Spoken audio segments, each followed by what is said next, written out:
Hey guys, I'm going in chronological order for the set list reviews. So next up we have Rebel Clash. A lot of people like to call it Rebel Trash though, so that's not a good start to a review video of it.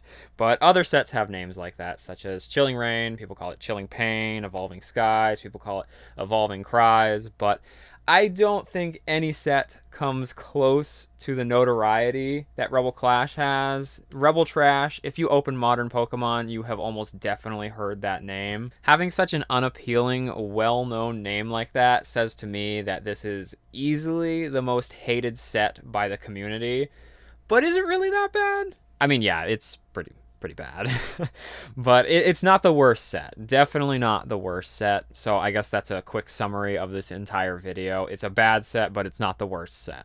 Originally, I myself actually thought that, yeah, this was the worst set, but after I opened more and more of the set, and especially after I did a lot of research for this video, I have changed my opinion since then. But on that topic, yeah, this video is mostly going to be my opinion, but I will be providing data all throughout the video, and I'll probably have it on screen throughout the entirety of the video. As far as the data is concerned, this was all collected by me. I did not see any numbers online anywhere for this set, so I literally sat through and watched 40 booster boxes on YouTube be opened by different people and then manually counted each and every hit they got in every booster box. I was probably spending like 8 hours collecting that data, watching videos. So yeah, if you enjoy the video, please feel free to like and subscribe, because I will be doing the rest of every Sword and Shield era set. And also, these are a lot of work. Sword and Shield base set, I could just find numbers online and reference those throughout my set list review video on that one. But Rebel Clash, I had to do everything myself. Hopefully that is not the case for future sets. So all of my data is based on a total of 40 booster box openings. That's not the largest sample size, but it was actually running out of videos to find online of booster box openings. So just keep that in mind. The sample size is based off of 1,440 booster packs of Rebel Clash. But yet again, just like Sword and Shield base set, this set really surprised me with its pull rates. I was totally expecting lower than average, but it's actually above average if you don't include sets that have trainer galleries or shinies or amazing rares. I'm comparing it to sets like Fusion Strike, Evolving Skies, Chilling Rain, Battle Styles. I don't have the full data on Battle Styles or Chilling Rain as you're seeing on screen, but I do at least have the total pulls you can expect, and they're both in the 7.7 to 7.8 range. Whereas Rebel Clash is actually a little bit over 8. It's ever so slightly higher than Sword and Shield base, but I'm willing to bet it has the exact same pull rates as Sword and Shield base. It's just, you know, with the only 40 booster box sample size, it's probably just slightly off. By that, I'm just referring to the total pulls. As far as regular Vs, VMAX, Trainer Full Arts, Pokemon Full Arts, and Secret Rares, all of those pull rates seem completely different. When we compare individual rates to Sword and Shield base set, we can see it sacrifices some of its regular V arts, which is the lowest value, so if you're going to sacrifice anything, that is what you want to be sacrificing. It has a massively higher rate of VMAX cards.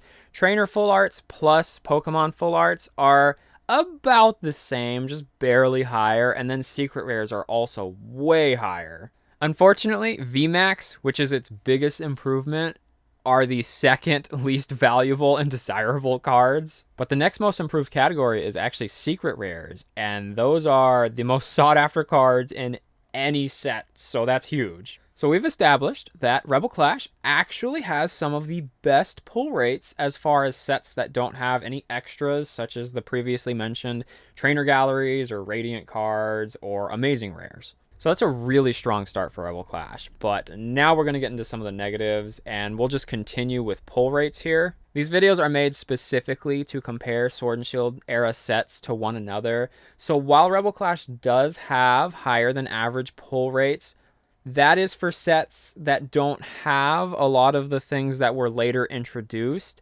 And on top of that, even some of the sets like Battle Styles, Chilling Rain, Evolving Skies, as previously mentioned, have an additional category of cards that doesn't even exist in Rebel Clash. That category is alternate arts.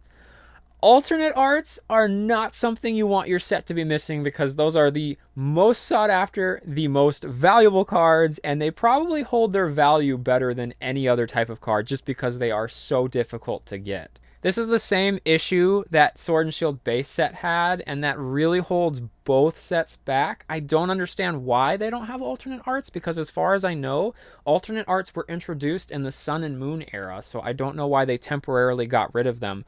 Because the next set I'll be reviewing, Darkness Ablaze, also doesn't have alternate arts. Also, subscribe if you want to see the Darkness Ablaze video that I'll be doing next. So Rebel Clash is the 4th lowest value of this era, which isn't that bad, but it's actually probably a little bit worse than it sounds because, as you can see from what I have listed here, once you start introducing alternate arts, the prices kind of shoot up really quickly, especially with Evolving Skies. So the next thing I have, I don't know if you can really call it data, it's more of just an anecdotal story.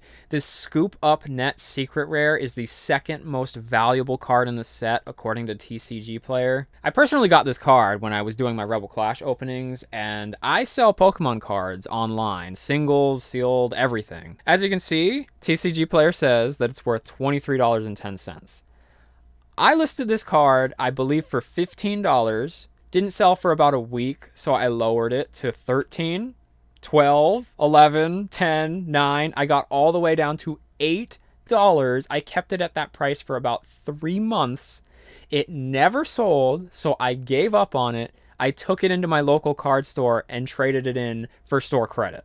I've never had anything like that happen with any single card I've sold. If I put it at market prices, I usually sell it within maybe like 2 weeks. If that doesn't work, I'll go $1 or $2 under market price, and then it'll sell within maybe like 3 or 4 days, so it's very fast.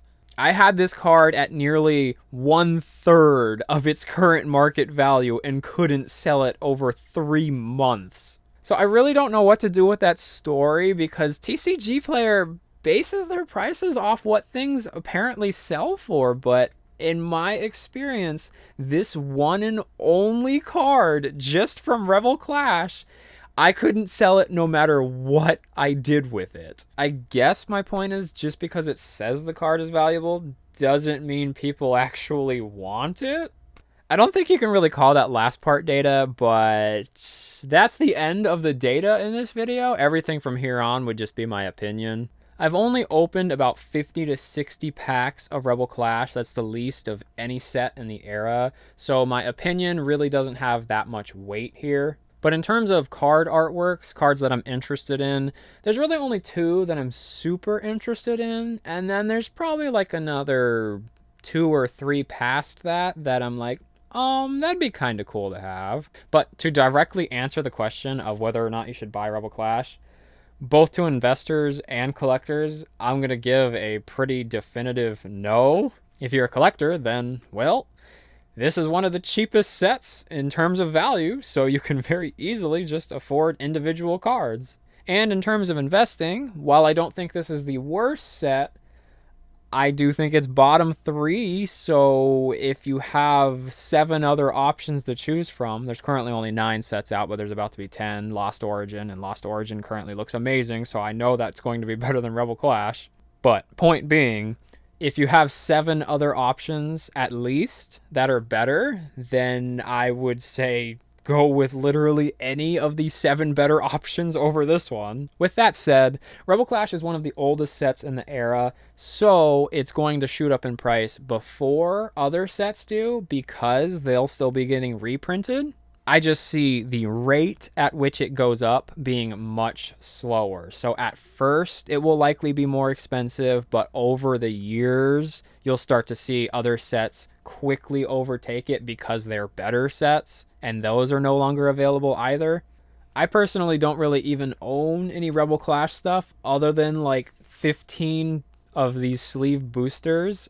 I could own a lot more of them if I wanted to because they're honestly still in stock everywhere, but I don't own any booster boxes or ETBs, and that's mainly just because by the time I started paying attention to investing in Pokemon, Rebel Clash is so old in terms of modern that it was already too expensive for me to really be interested in.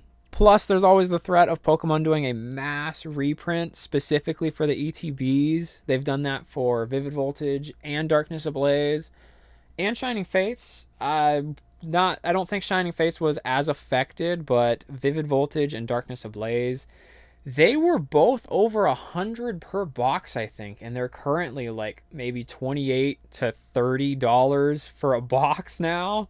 But yeah, that's my review on Rebel Clash. I'd say halfway in between trash. Should you buy it? I don't think so. It's definitely not the worst set, but let me know what you guys think if you disagree or if there's anything else you want to say about this set. The next set review will be Darkness Ablaze, so if you'd like to hear my thoughts on that, make sure you subscribe, and other than that, I will see you guys in the next video.